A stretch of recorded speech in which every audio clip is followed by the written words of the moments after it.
Like many of you, I watched the Eamonn Holmes interview with Dan Wootton on GB News last night. And to be honest with you, I don't think there were any shocking revelations regarding Philip Schofield at all. All Eamonn Holmes did was double down on his hatred for Pip, as he called him, and the fact there was a cover-up at the high levels of ITV towards what was going on.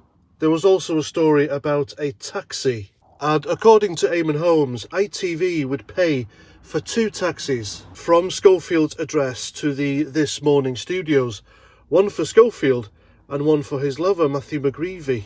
And if this is true, then it does back up Eamonn Holmes's theory that ITV really did cover up for Philip Schofield's noncery, well, his affair with this young lad. And for ITV to lie about it as well says a lot about them, because they've come out with a statement saying they investigated all allegations involving Philip Schofield and this young runner, and they put it down to malicious gossip. And yet here they are being accused of paying for 2 taxis, one each for Philip Schofield and Matthew McGreevy, to take him to work in the morning. I mean, who doesn't check that out? And for ITV's woke CEO, Carolyn McCall, and the rest of them, executives, to say they didn't know there was a relationship, well, that's an utter lie, isn't it?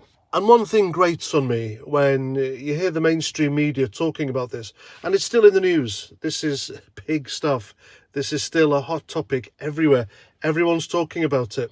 Well, everyone apart from This Morning. Why do they keep insisting that he met the lad when the lad was 15?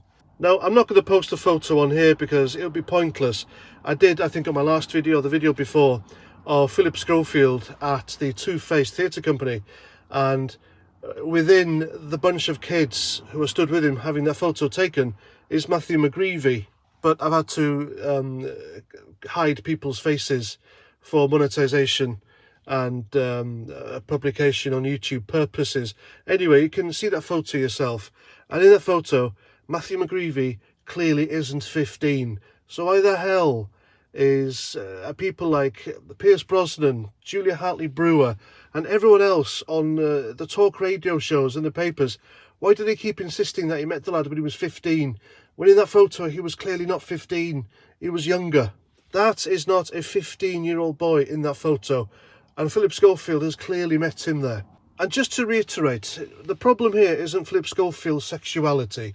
The problem here that many, like me, decent people looking at this have, is a grown man knowing a young lad, an underage boy, a clearly underage boy, meeting him at that point in life, and then years later having an affair, having sexual intercourse with him.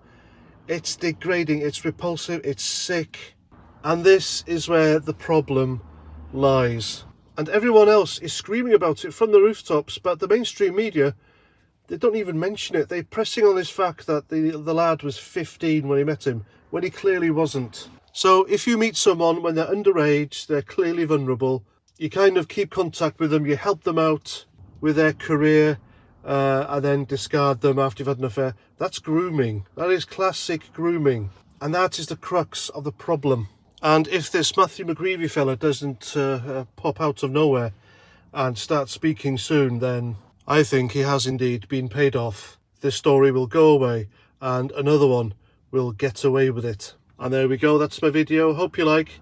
If you haven't yet already, please consider subscribing to my stuff and sharing it everywhere. I'll be very grateful. And that's that. So until the next time, look after yourselves, and Roger Trout.